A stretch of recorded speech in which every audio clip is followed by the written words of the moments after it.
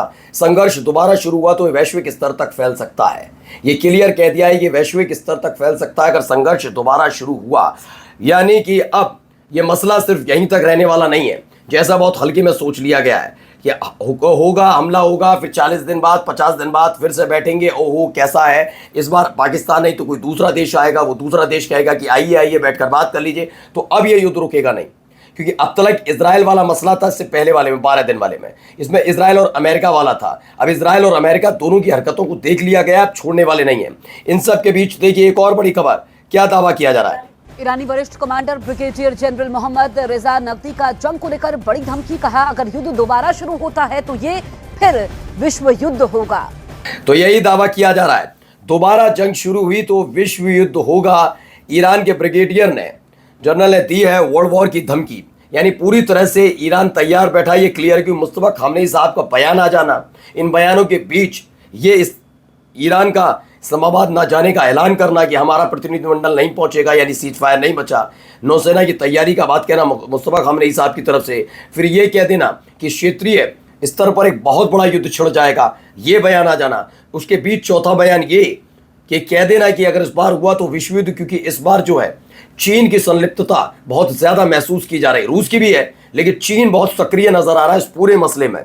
जैसे इजराइल के साथ अमेरिका नजर आ रहा है, वैसे ईरान के साथ अब तक पर्दे के पीछे रहकर थी। बहुत लोग इस बात को लेकर बेचैन थे कि क्या वेनेजुएला की तरह ही रूस और चीन ने छोड़ दिया है ईरान को, लेकिन बाद में क्लियर निकल कर आया कि ईरान ने जितने सटीक हमले किए अमेरिका के मिलिट्री बेस से लेकर इजराइल पर, वो चीन की ही देन थे। चीन के रडार सिस्टम, चीन की सैटेलाइट इमेजेस, चीन की तरफ से मिले हुए डेटा की वजह से थे, यानी चीन पर्दे के पीछे था। जब स्ट्रेट ऑफ हॉर्मुज में नाकेबंदी शुरू की अमेरिका ने, तो ये चीन ही था जिसने सबसे पहला अपना शिप अमेरिका के युद्धपोतों को चीरते हुए स्ट्रेट ऑफ हॉर्मुज से गुजारा था। तो अब चीन खुलकर खेलने के लिए तैयार हो गया है। आगे देखिए एक और वीडियो निकल कर आई, पहले इस वीडियो के जरिए संदेश है।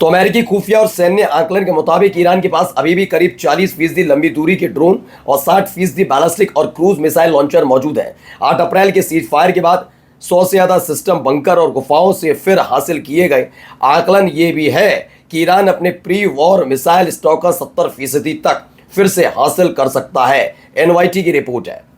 तो ये 40% लंबी दूरी की ड्रोन और 60% बैलिस्टिक व क्रूज मिसाइल लॉन्चर मौजूद है। इस समय ये कहा जा रहा है ईरान के पास अभी भी हैं, यानी हालात ठीक नहीं। 8 अप्रैल के बाद जब सीज फायर हुआ उसके बाद तो और ज़्यादा देखिए 100 से ज़्यादा सिस्टम बंकर और गुफाओं को फिर से हासिल कर लिया, यानी मुसीबत बढ़ती नजर आ रही है।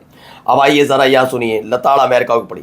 del lado correcto de la historia, sí, de defender el derecho internacional, de defender la paz y de gritar una y mil veces sí a la paz y no a la guerra, sí a la paz y no a la guerra, sí a la paz y no a la guerra, sí a la paz y no a la guerra। तो breaking news, Spain के प्रधानमंत्री Pedro Sanchez ने एक बार फिर सार्वजनिक रूप से Trump पर हमला बोला। ट्रंप ने कहा कि नाटो देशों ने मेरी मदद नहीं की, मैं इसे याद रखूंगा और सजा के तौर पर स्पेन के साथ समझौते तोड़ दूंगा। सांचेज ने उसके बाद कहा चाहे कुछ भी हो जाए स्पेन इतिहास के सही पक्ष में खड़ा है, मैं हमेशा अंतर्राष्ट्रीय कानून की रक्षा करूंगा और शांति का समर्थन करूंगा, यानी झुकने से इनकार कर दिया है। लगातार दावा और इन सब के बीच इजराइल दहल उठा है। जरा देखिए नेतन्याहू के खिलाफ सड़क पर उतरे लोग।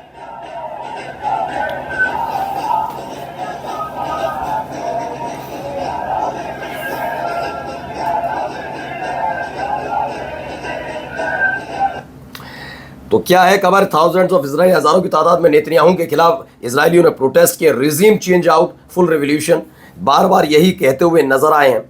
Haifa, Israeli took the street of Haifa as part of anti-regime and anti-Netanyahu protest। लगातार नेतन्याहू के खिलाफ और मौजूदा सरकार के खिलाफ, अपनी इस सरकार के खिलाफ प्रदर्शन करते ये इजराइल, यानी लगातार नेतन्याहू पर प्रेशर पड़ रहा है कि वो कुर्सी छोड़ दें। इससे पहले भी मैंने आपको एक दिन पहले दिखाया था, 56% इजरायलियों ने कहा इस आदमी को पहली फुर्सत में प्रधानमंत्री पद की कुर्सी से उतार फेंको। नमस्कार।